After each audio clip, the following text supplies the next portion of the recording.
Asanteni sana kwa yote ambayo mmesema. Neno moja yenye mlisahau kuambia ndugu yangu ama sister yangu.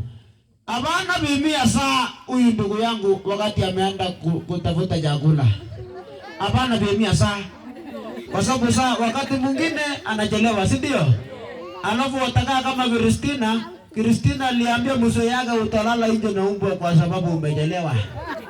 Sasa mzee wenyewe alilala nje mara ngapi? Mara 3.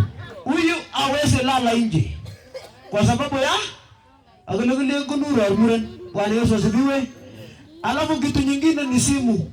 Simu ni hatari. Wakati unabakia nyumba yako, alafu simu ya dadi ilie huko juu. Juu ya kapa kama wapi? Usiende kutoa kwa sababu dadi yako mbali. Wacha simu ilie. Hakuna sieta, wacha na simu ilie. Ilie kabisa. Wakati baba atafika ataona, si ndio?